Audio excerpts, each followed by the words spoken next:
How is it possible for a young white prison warder and his prisoner who was serving a life sentence not to become bitter enemies? Surely they should have hated each other. This is a remarkable story of two South African men, one black, one white, one Xhosa, one Afrikaans. How was it possible that this prisoner one day would become the most celebrated and famous world leader of all time, would value his friendship with his ex-warder so highly, and even write this letter to his warder's son on his 16th birthday? Dear Rian, I am told that you are now 16 years old. Congratulations. If you work hard, you are likely to rise and become one of the most important leaders of our country. Always remember that. Sincerely, Uncle Nelson. Rolihlahla Mandela was born into the Mandela tribe on 18 July 1918 in the small Eastern Cape village of Mvezo. At the age of 7, he and his parents moved to the village of Kuno. Here, he spent the happiest days of his life. He would sometimes look after flocks of sheep and would go home to his family's humble house after playing till dusk to eat supper and listen to his mother's stories around the fireside. Kuno is the village where Mandela's mom and dad are both buried, in the Mandela family cemetery. From the age of 7, he attended a local Methodist primary school in Kuno, where his teacher, Ms. Mdingani, gave him the Christian name Nelson. All that remains of the original school are the foundation stones and some wooden poles showing where the small classroom once was. This is where he lived with his parents during those early years. Decades later, on his release from jail, he rebuilt his mom's house. According to the Christian traditions and values, Mandela was baptized in the African Native Church in the rural area outside Kuno. The remains of the stones of the church are still visible today. In 1930, when Mandela was 12 years old, his father passed away and the young Rolihlahla became a ward of the king of the Tembu people, Jongintaba Dalinyebo, at the great place in Qekezweni. This is the rendezvous where he and his cousin Justice lived. Here, Mandela used to listen to the tribal elders discussing and debating the issues of the day. He was too young to join in, so he listened from behind a nearby kraal. He completed his junior certificate at Clarkberry Boarding Institute and went on to Hildtown, a Wesleyan secondary school of some repute, where he matriculated.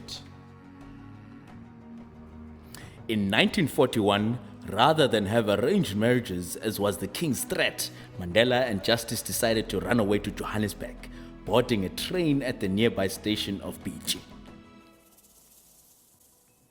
The first place Mandela stayed at in Johannesburg was a room he rented in a house in Alexandra.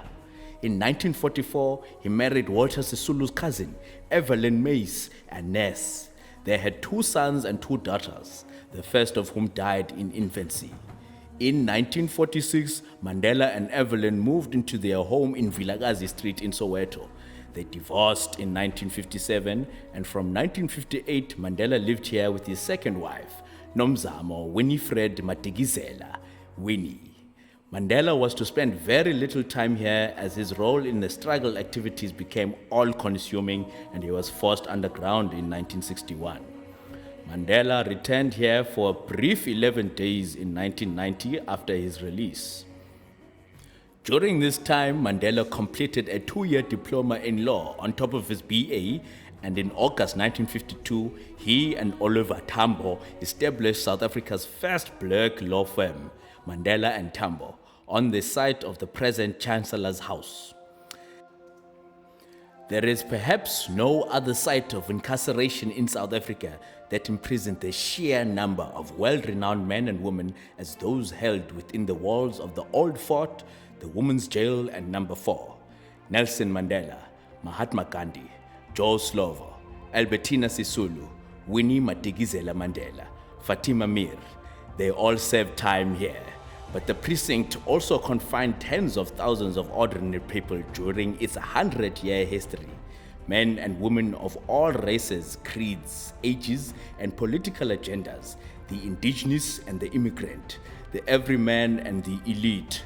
In this way, the history of every South African lives here. Nelson Mandela was also twice imprisoned within the fort's walls, first in 1956 and then again in 1962, after being arrested outside Howick in KwaZulu-Natal. Constitution Hill is now a living museum that tells the story of South Africa's journey to democracy, and today is the home to the country's constitutional court, which endorses the rights of all citizens. Lily's Leaf Farm in Rivonia was a secret hideout used by ANC and Communist Party activists. Mandela himself spent time there in 1961 while he was underground. On 11 January 1962, using the adopted name David Motsamai, Mandela had secretly left South Africa. On 5th August 1963, he was arrested in a police roadblock outside Howick while returning home from KwaZulu-Natal. The rest of his comrades were arrested at Lily's Leaf Farm. On 11 June 1964, Mandela and the 7 other Rivonia accused, Sisulu, Kathrada, Mbeki, Mhlaba, Goldberg, Motsoaledi, and Mlangeni, were convicted and the next day were sentenced to life imprisonment. Goldberg was sent to Pretoria prison because he was white, while the others were sent to Robben Island on the 13th of June.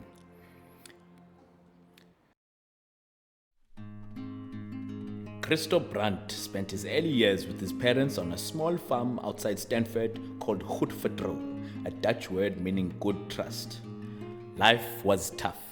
The family had no luxuries, no electricity. Evenings were spent listening to Christo's dad playing the violin.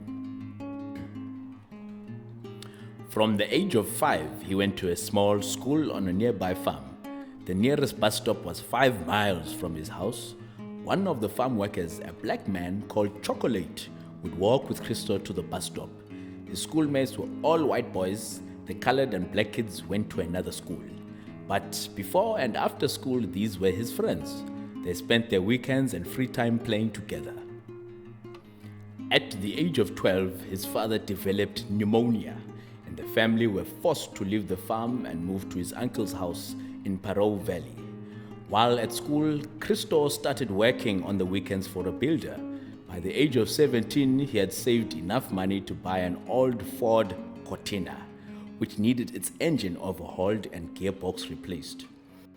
Rather than join the army for national service, as was compulsory for every white male, Christo decided to join the prison service. After training for a year in Kroonstad, he applied for a post on Robben Island because he wanted to be close to home.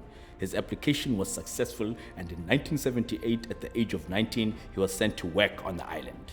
That was when Christo first met Nelson Mandela, who at the time was 60 years old and serving a life sentence.